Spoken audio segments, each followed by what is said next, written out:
Hello, dear friends. I'm delighted to welcome you back to my channel today. I wish you all a wonderful day filled with positive energy. Today's story will fill you with joy and delight. When Huyen was helping Huyen move the old house from the garden to transform it into an animal shelter, everything seemed simple until something unexpected happened. A shocking situation left Huyen in a state of despair, searching for her with desperation, and ultimately crying without uttering a word. Every moment of tension felt like the air was heavy, making the hearts of those who witnessed it pound with indescribable force. What happened to her? Why did Huyen fall into such deep pain? And most importantly, how will this story end? Pain or hope? So you don't miss any details, I invite you to sit back comfortably and follow me. I'm certain you'll feel moved and inspired by the end, and above all, you'll realize the value of family bonds, unity, and strength in facing life's challenges. Let's begin this journey together, full of emotions and surprises. That morning, the sky still carried some of the night's chill, and Dee arrived early at Huyen's courtyard, just as they had planned the previous day.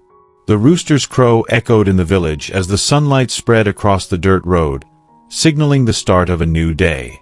She had come to help dismantle the old house and move it to the back courtyard, where it would become a shelter for animals. Before leaving, Dee took little Maya to school.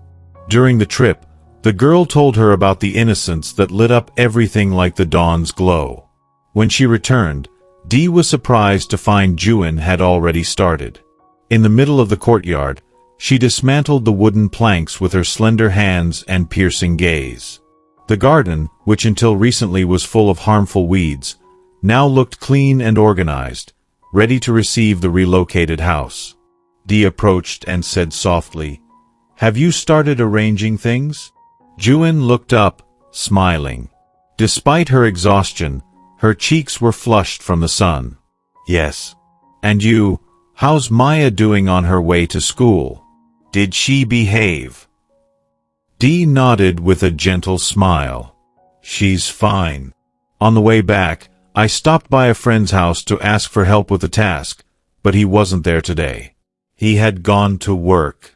Huyen sighed but didn't lose her enthusiasm. "Then I guess we'll have to do it together, right?" "It'll be fine," Huyen replied with determination. "With effort, we'll manage." And so, the two began working. They unloaded heavy planks while escaping the heat. They collected small pieces and scattered items. They moved in harmony as if they understood each other without words. Amid the sound of wood and hammer strikes, laughter emerged, and brief moments of silence brought warmth amidst their exhaustion. The sun shone, and sweat soaked their clothes, but their glances showed no surrender. Huyen paused for a moment, brushing damp hair from her forehead, and whispered, "This house has protected us for years. Now, by moving it to the garden, I feel we're not losing it but transforming it into something useful. It's like starting anew, but with memories." Dee looked at her with respect and replied in a deep, calm voice, "The old is the foundation of the new. And most importantly, you'll have a better life from now on." They stood silent for a few seconds, contemplating the change taking shape. Amid the rustling wind and creaking wood, they didn't just see the work of that day but also the future they were beginning to build together. Huyen's old house had been deteriorating for years.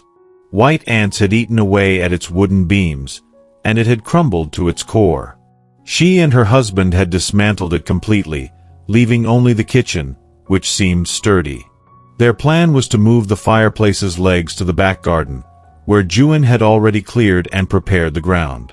The morning continued slowly with the sound of wood. A hammer, the creak of planks, and the sound of falling wood. After a period of helping Huyen, Dee started to feel tired. She thought they were working early and were probably hungry. So, she returned to the kitchen, took a basket of vegetables, washed them carefully, and boiled them in a pot. As soon as the water started boiling, the fragrant smell of corn filled the room, bringing her a moment of calm. Meanwhile, outside, the work continued above the structure, dismantling one plank after another and separating the frames with patience. Her shirt was soaked with sweat, but her face reflected perseverance and determination, knowing that every effort was building a better future. As she lifted the pot with the cooked vegetables, a strong gust of wind blew. Bam! A painful scream from Dr. Huyen's body rang out. She dropped the pot to the ground involuntarily. The lid flew off, and hot steam rose into the air. She screamed in despair, her heart pounding heavily. Her trembling voice disappeared as she ran toward the old house. She crossed the courtyard as fast as she could, her heart beating like a drum, her mind drowning in images of collapse under the rotten wood. When she reached the scene before her eyes, it was as if everything stopped for a moment. What really happened to Dee? Was she trapped under the structure, or was it just a simple accident? The answer remained a mystery, but the truth is that moment left Huyen paralyzed, her soul trembling with fear of losing the person who had become her greatest support. And you, dear reader, what do you think happened to Dee in that dramatic moment? The sound of the collapse still echoed in her mind as Huyen ran to the scene. Before her eyes, part of the old kitchen had collapsed. Bricks, tiles, and rotten wood were scattered on the ground, raising a cloud of dust that stung her eyes. She looked around in despair, her heart sinking because she saw no trace. Dee! Dr. Dee! She screamed, her voice trembling with fear. She ran through the debris, her heart pounding, her breath short. Suddenly, in one of the corners, she could make out a familiar figure emerging from the rubble. "Can you hear me?" she shouted with a broken voice. After a few seconds, from amidst the pile of debris, she heard a faint reply. "I'm here.